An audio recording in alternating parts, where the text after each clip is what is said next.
Hi, welcome to another in our series of video learning modules with the Mother's Mental Health Toolkit project.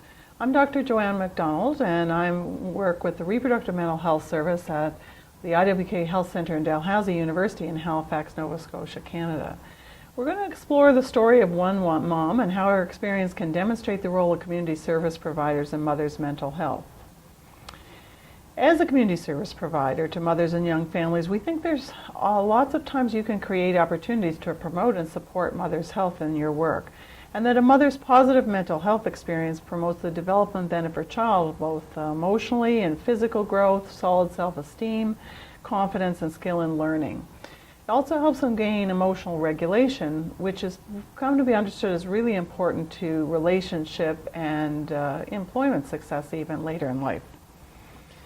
In this series, Meet Our Mom, the Mother's Mental Health Toolkit project team will introduce you to case descriptions drawn from the real experiences of our mental health clinicians and our Family Resource Center partner staff.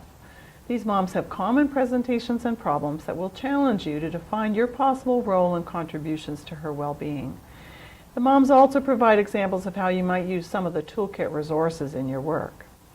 So it may help to have a copy of the toolkit out for reference as we begin to meet our mom, or you could also print off the presentation and make notes as you go. So meet our mom, Kerry. Kerry is a 23-year-old mother working part-time in a convenience store. She's parenting 8-month-old and 3-year-old boys. She lives in an apartment with her boyfriend, Jack, 38, who works seasonally. He is father to another 12-year-old girl who lives with her mother.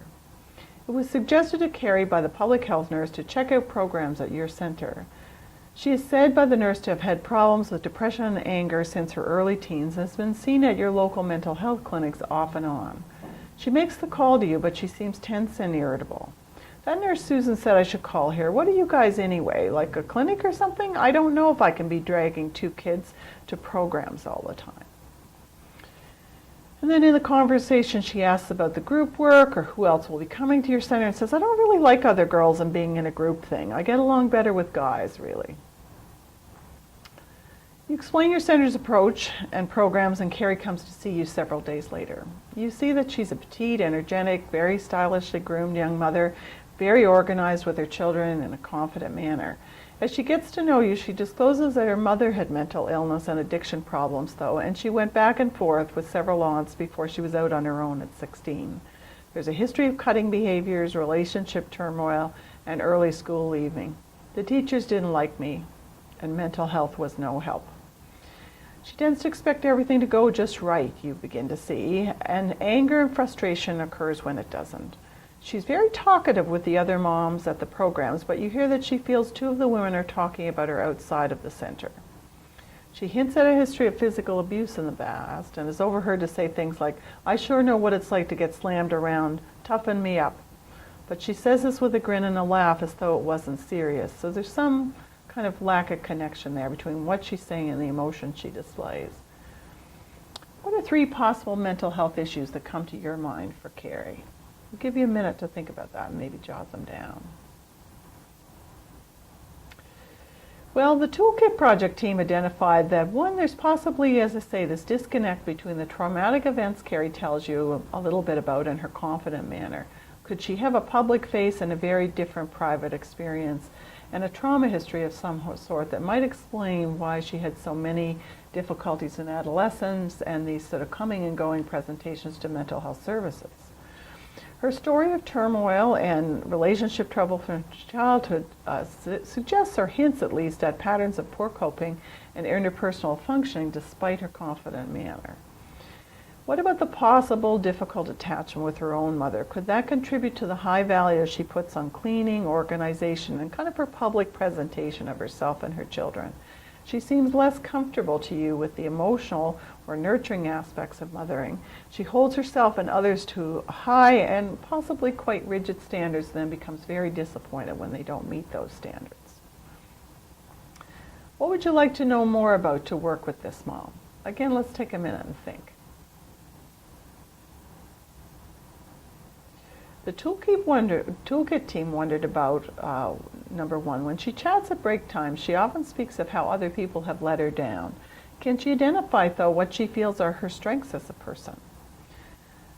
She tells you that she could do well at school when she could concentrate. She's a very organized person for whom doing the best job is really important, and she likes to contribute to group effort, but then hopes that others can see she's trying really hard in whatever she does, but particularly trying hard to be a good mother. What was her own experience of being parented?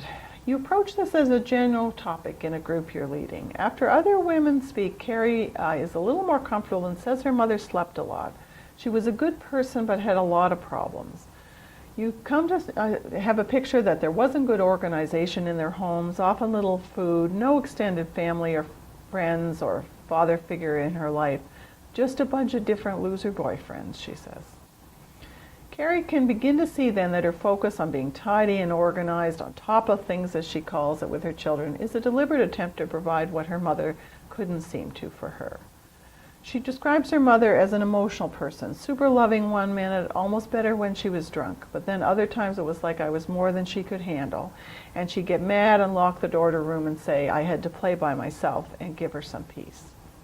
This telling affects everyone in the room. It feels powerful. You feel concern for Kerry, and her confident ways are now less convincing. Or is this a sign of her resilience? Can Kerry identify what happens for her in relationships generally? She tells you she knows she has issues with trust from her childhood, but she says people do look out for themselves always, and feels she gives a lot to people only to have them disappoint her.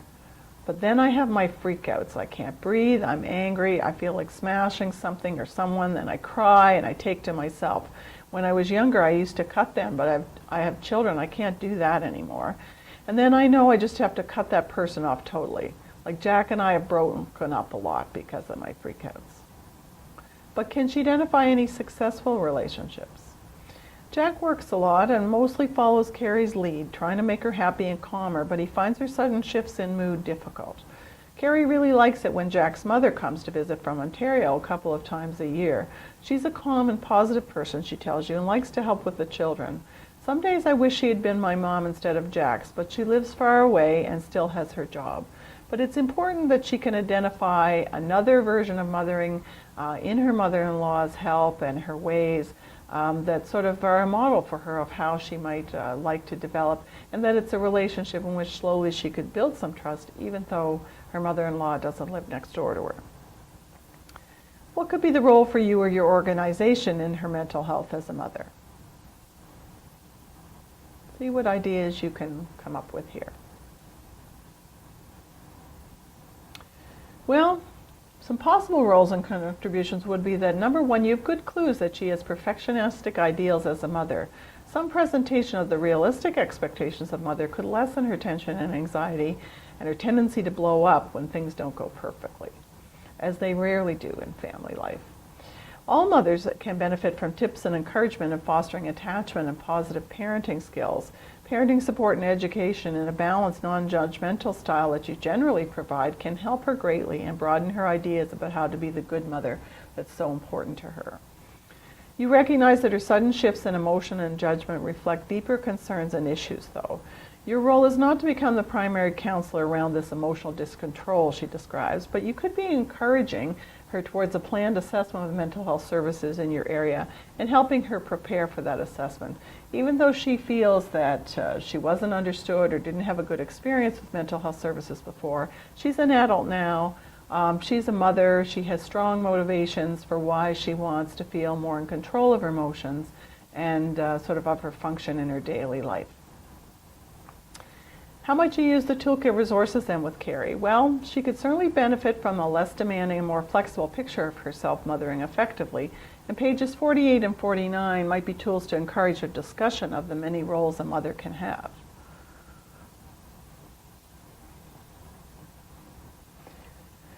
Kerry's also identified intense, rapidly changing emotions as part of her difficulties, and you can see this may play a role in how others experience her in relationships. So on pages 57, 58, and 59, we demonstrate some simple strategies for emotional regulation for anyone. You can walk through each idea with Kerry and see if you and she can think of an alternative coping response. So here's self-soothing, improving the moment through imagery and reflection. You're struggling to understand Kerry and help her without trying to be a therapist, as this isn't really your training or expertise. So page 126 might be helpful to describing diagnostic possibilities. Kerry has many features of what is known as a personality disorder as described there, and this is really just a kind of persistent and repetitive pattern of emotions and coping that really doesn't help the person function very well in relationships. Sometimes they have insight into parts of it, but other times that they don't, and they don't understand why it keeps going badly for them. There are many ways in which you indirectly, but importantly, can support change and wellness in vulnerable mothers like Kerry. Page 141 lists some general interventions for you to consider. So what are some key points in supporting women with difficulties in coping style and interpersonal effectiveness? Well, part of it is understanding that patterns in their relationships are often learned somewhere else and repeated out of habit and need. And even if the patterns seem very ineffective, the woman may keep trying to make things work the way really she thinks they should. So it's kind of trying to meet an ideal of how they think relationships could be and not wanting to repeat what they experience, but perhaps not having a balanced, realistic sense of how healthy, flexible, and sort of reciprocal relationships work. Try to remember what the initial problem was before she begins to escalate and respond from a neutral state of your own emotions and from what you know to be typical about that original problem, rather than react to the distress and the heightened emotion of the woman. Sometimes when someone presents in crisis, this can be difficult to even get back to what the original sort of trigger was, and it may be that someone didn't call them back and they had put out something on Facebook that they thought was really important and wondered why no one responded. But by the time she has sort of worked this through in her own mind and emotions, it's become a much bigger issue, and she's lost the capacity to consider the possibility, simply even that, her friend really was busy that day and hadn't really checked her Facebook, for example. So sometimes going back to understand what the original distress or trigger was can help you respond in a neutral way to what that original problem, so-called, was. Women who had their own difficulties with attachment and trauma often don't know or practice really basic self-care and self-calming strategies. So you can encourage them that they deserve to learn how now, and that how they learn for themselves will also help them manage their children and help them teach their children how to regulate and manage their own emotions. Some resources that you might find helpful are the Anxiety BC site's particular section on perinatal problems.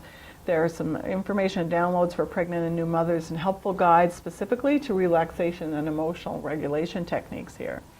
There's also a therapy called dialectical behavior therapy that's been found very helpful in different forms for people who have emotional regulation and interpersonal difficulties. So this, if you're working or wanting to understand at perhaps a more in-depth level, might be helpful for you to have a look at this particular skills workbook. Again, these are skills that are helpful to all of us and not specific to any mental health problem, but they are found to be particularly useful in women who have a lot of rapidly changing emotions.